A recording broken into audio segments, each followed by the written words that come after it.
Hola a todos, un gusto saludarlos y acompañarlos en este nuevo episodio del video podcast. Muchas gracias a todos los que nos ven y nos escuchan, en especial a la comunidad IUE. Le damos un saludo a Valentina, que es nuestra nueva integrante del video podcast. Hola Luisa, muchas gracias por la bienvenida. Es un placer compartir este espacio contigo y con todos los que nos están viendo en este momento. Bueno, antes de venir, Luisa, te cuento que estuve leyendo un poquito sobre el tema que íbamos a hablar hoy y tengo muchas preguntas, pero a más que preguntas también tengo una preocupación porque la conversación se va a tratar sobre las consecuencias que tiene la IA en la empleabilidad. O sea que nos tendremos que preocupar por eso. Imagínense que ya hay muchos puestos que están siendo reemplazados por IA y nosotros que estamos en una etapa de terminar la carrera, ¿qué va a pasar con nosotros en el futuro? Vale, tienes toda la razón. Además, tengo varios amigos que se van a graduar de la universidad y están trabajando en call centers y me contaban que muchas veces han dejado de contratar mucho personal porque ya hay herramientas de IA que los está reemplazando. Ay, sí, eso es muy horrible, ¿no? Uno como que apenas a punto de graduarse y sintiendo esa incertidumbre. Sí, eso es un tema muy preocupante y tengo una pregunta para ti. ¿Tú has llegado a pensar qué harías, por ejemplo, en 10 años si te reemplazan por la IA? Ay, Luisa, la verdad es una decisión muy difícil, aunque viéndolo desde un punto de vista, hay muchas cosas que se pueden automatizar en mi carrera, que por ejemplo, yo soy administradora de negocios internacionales, entonces la parte de análisis de datos, de la logística y ese tipo de temas sí se pueden automatizar. Pero cosas como la adaptación cultural en una negociación que tengamos con otro país o de pronto las habilidades humanas o la empatía, son cosas que quizá la IA no puede alcanzar y es una ventaja, así que ese tipo de habilidades blandas diría yo que las podría mejorar para que en un futuro la IA sea como una herramienta y no más mi reemplazo. Totalmente de acuerdo. Hoy les traemos, como siempre, un dato muy importante y es un estudio sobre la ética en el uso de la IA realizado en Estados Unidos reveló el porcentaje de expectativas que tenían algunas organizaciones frente a la evolución de la IA. El 65% de los encuestados afirmó esperar que los modelos de IA de las organizaciones sean justos y estén libres de prejuicios contra ellos o cualquier otra persona o un grupo. Y un 71% espera que el sistema de IA pueda explicarles claramente los resultados de sus operaciones. Y el 67% dijo que espera que las empresas se hagan cargo de sus algoritmos de IA cuando fallen. Ay, no. Eso es un tema demasiado complejo, pero bueno, ya tenemos acá al invitado perfecto para que nos cuente todo sobre este tema. Claro que sí, Luisa, yo creo que estamos de pronto especulando un poquito sobre el tema, nos estamos dejando llevar por datos que sí son verídicos, reales, sí. Pero realmente también hay muchas cosas que otras personas no saben y solamente hablan sobre lo que otros dicen y eso se vuelve como un teléfono roto y al final la información se distorsiona. Por eso siempre invitamos a los expertos de la IUE para que nos ayuden a entender estos temas. Y el invitado de hoy es un participante del Congreso de InnovaGIS de 2025. Hoy está con nosotros el señor Jorge Antonio Breceda. Bienvenido, señor. Muchas gracias, Valentina, Luisa, muchas gracias por la invitación. Valentina, pues bienvenida. Me parece que este es el primer podcast que haces y lo hiciste perfecto, una dicción extraordinaria, así que seguramente te auguro un muy buen término en estos usos. Pues me presentaron como experto. La realidad es que he escrito algunos papers sobre inteligencia artificial, pero en esta área de conocimiento que está como muy reciente, ¿no? La inteligencia artificial realmente ha explotado en los últimos, pues, ¿qué les gusta? 2 lustros, una cosa así. Y temas tan contemporáneos a veces tienen esa suerte de crecer exponencialmente mientras uno los estudias, en lo personal, o los estudiosos de estos temas, los estudiamos aritméticamente. Mientras la IA crece 2, 4, 8, 16, 32, nosotros vamos de uno en uno, 1, 2, 3, y a veces se vuelve complicado el alcanzar todo el conocimiento de esto, pero con mucho gusto Bueno, el preámbulo, la conversación entre ustedes es retadora intelectualmente, así que con mucho gusto trataré de solventar algunas dudas, las que pueda, y si no, pues nos podemos aquí a filosofar y debatir al respecto. Claro, además esta entrevista cada vez se pone más interesante porque es que tú eres un invitado muy especial y vienes directamente desde la Universidad Autónoma de Ciudad de Juárez, en México. Quiere decir que tienes una perspectiva totalmente diferente a la que nosotras tenemos aquí. Pues me encantaría decirte que es totalmente distinta, pero somos como países hermanos, los mexicanos y los colombianos. Además decirte que la persona que maneja las cámaras dijo que yo parecía paisa, entonces, bueno, ya me siento más colombiano, ¿no? Sí, vengo desde México, muchos kilómetros, muchos kilómetros, un vuelo largo, y seguramente más que por estar en México, porque estoy en la zona fronteriza, y entonces me toca mucho ver las noticias norteamericanas, en donde la inteligencia artificial tiene un boom como tal, en materia de legislación, en el sistema jurídico propiamente, es distinta la regulación que se tiene allá de países latinoamericanos como el nuestro. Bueno, yo quiero empezar con la primera pregunta. ¿Qué criterios crees que deben tener las empresas antes de decidir reemplazar o sustituir un puesto humano por IA? Sí, esa es una magnífica pregunta, pero tú das por hecho que lo están haciendo. Sí. Y la realidad es esa, ¿no? La realidad, las escuchaba con esto de los call center. En Ciudad Juárez se da mucho porque somos una sociedad fronteriza, en donde, pues no les quiero mentir, pero el 70%, 80% de las personas que habitan Ciudad Juárez son bilingües. Y a partir de eso, pues las empresas de call center se estacionan en Ciudad Juárez. Las máquinas, particularmente agentes, que ahora les llaman agentes y no herramientas a la inteligencia artificial, pueden fácilmente pues asociarse a una voz humana, luego naturalizarla. La respuesta es sí. Y hacen muchas más cosas. La realidad es que la inteligencia artificial tiene una connotación de aprender, luego resolver.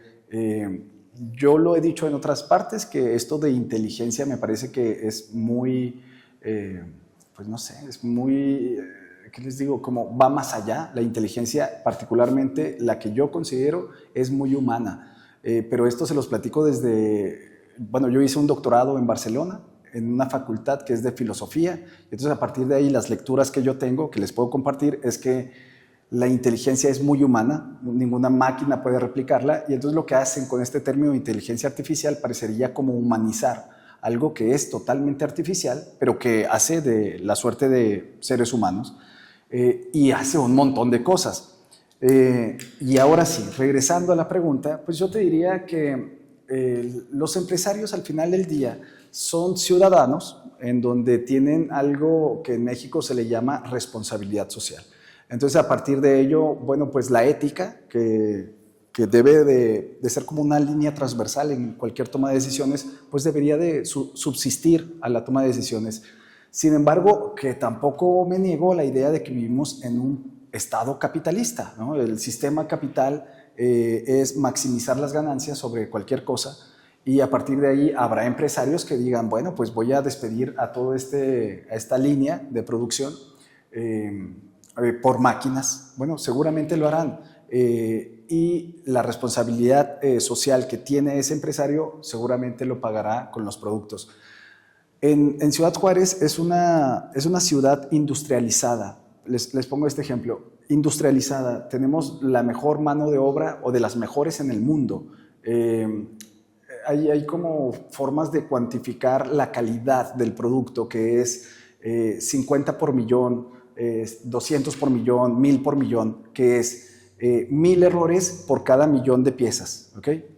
Entonces, en Juárez tenemos, ¿qué les digo? Como 30 por millón, a veces 20 por millón. Si yo voy a hacer este envase, 20 me salen mal, pero 1 millón me sale bien.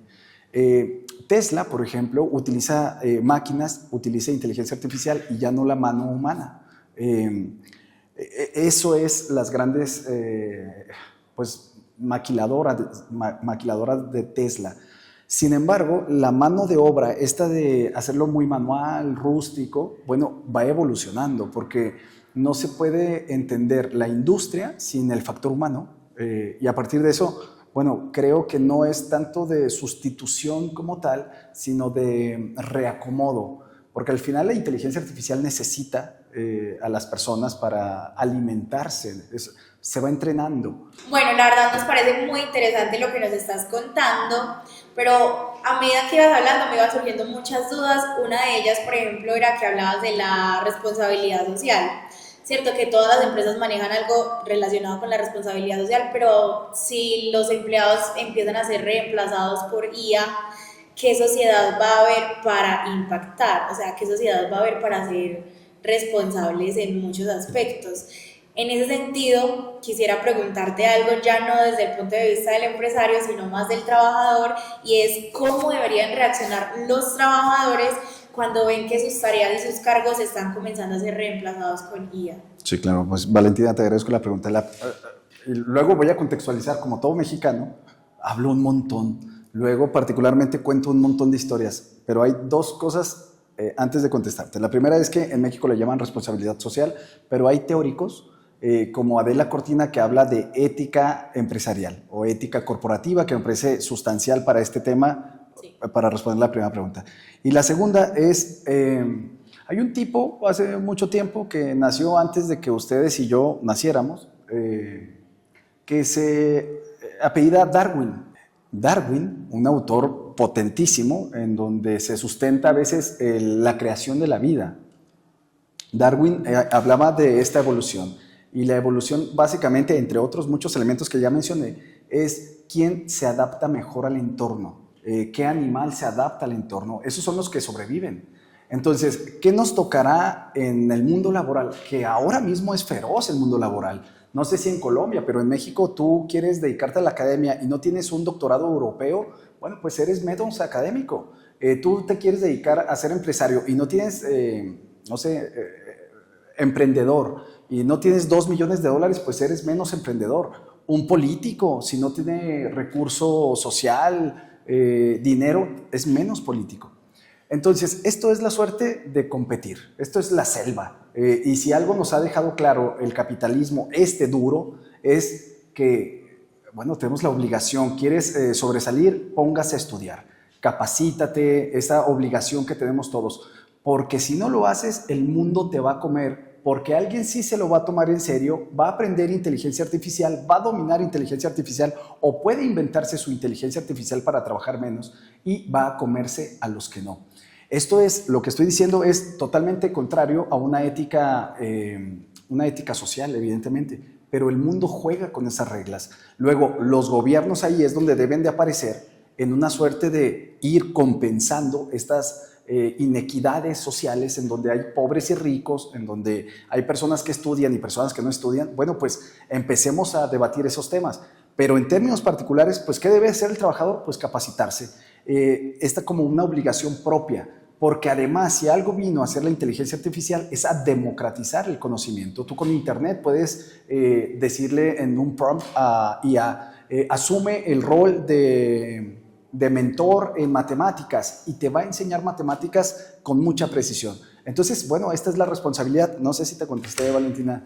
Ya me dio pena hablar tanto. Yo creo que esto ha sido pues como un tema muy importante que nos has contado y creo que es para que todos nuestros oyentes y todos pongamos en práctica y que nos pongamos las pilas a capacitarnos más. Pero ya que hablas también de gobierno, quiero hacerte una última pregunta y es, ¿crees que los gobiernos deberían poner algún límite con la IA? Sin duda.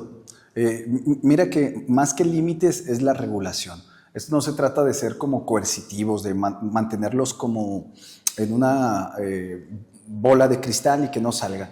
No, hay que regularlos, hay que decirles por aquí sí, por aquí no. Entonces sí, sin duda, nuestros países, Colombia, a lo largo de este congreso, he entrado a un montón de conferencias y lo que he visto es que ustedes tampoco tienen una ley sobre inteligencia artificial. Ustedes han tenido 3 intentos de inteligencia artificial, de legislar esto, y no lo han conseguido. México va por el 8º intento en propuestas, en iniciativas de ley, pero Europa, Estados Unidos tienen muy desarrollado esto. La regulación es complicada, muy complicada. Y el ejemplo que siempre doy además es el Internet. El Internet tiene más tiempo que la inteligencia artificial y les pregunto, ¿está realmente regulada el Internet, el uso de Internet? Y si ustedes me dicen que sí, pues yo creo que habría que repensarlo porque hay algo que le llaman esa Internet negra, que si ustedes quieren comprar una córnea, un hígado, un corazón, pues lo pueden hacer y eso es totalmente ilegal. ¿Está regulado? ¿Está legislado? Pues no lo sé. Entonces la inteligencia artificial evidentemente se debe regular. Es más, en este congreso, que además participé con una ponencia y que fue maravilloso, lo que yo intentaba hacer era regular o colocar lineamientos del uso de inteligencia artificial para los estudiantes, para crear ética investigativa, probidad intelectual, que tampoco se encuentre regulado y es una obligación de las universidades realizarlo. Exacto. Señor Jorge Antonio, es un placer tenerlo por acá, es un placer haber entendido un poco más sobre el mundo de la inteligencia artificial y habernos contextualizado más de lo que está pasando a nivel mundial y también en México, porque de ahí podemos aprender. Si no estoy mal, cuando fui a México nos dijeron que ustedes aprendían de las leyes colombianas, así que nosotros también podemos aprender de los avances que ustedes nos traigan. Es un placer y un privilegio tenerlo acá. Esperamos que haya una próxima sección en donde podamos hacerle muchas más preguntas porque quedaron muchas dudas, no por la información que nos brindó, sino por el interés que nos dio escuchar su narración. Valentina, Luisa, el gusto ha sido mío. Decirles que, con toda sinceridad, creo que no respondí ninguna pregunta, pero el ejercicio de los profesores en términos así como socráticos, es dejar preguntas y no respuestas, porque las respuestas se establecen y no se mueven, y esto es de generar pensamiento crítico a través de preguntarnos cosas. Entonces eso fue lo que intenté con estas respuestas. Espero les haya agradado y yo quedo a sus órdenes desde México. Estamos muy lejos, pero bueno, que también nos enseñaron algo la pandemia, que es la conexión por Internet. Muchas gracias, Luisa y Valentina. Gracias a ti, doctor Jorge. Ya saben, a todos nuestros oyentes, si quedaron con alguna duda, repitan el episodio y nos vemos en una próxima ocasión. Como en cada episodio, tenemos nuestra sesión preferida llamada Estudiantes en Acción, en la que buscamos la opinión de las vivencias y las historias de los estudiantes. Para este episodio, Luisa le preguntó a los estudiantes cuál trabajo o carrera creen que será reemplazado por la IA.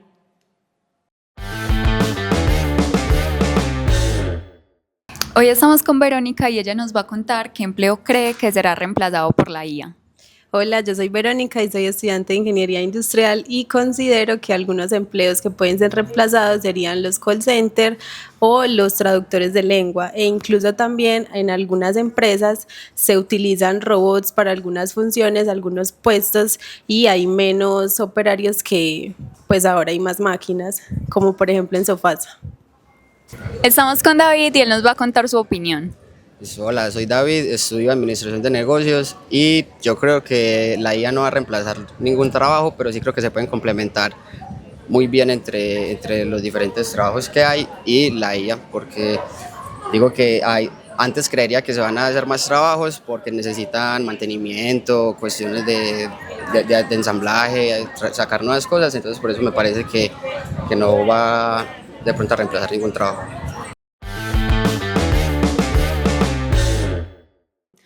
Definitivamente me encanta esta sesión, Lu, porque hablamos de aspectos que casi no se mencionan en la institución.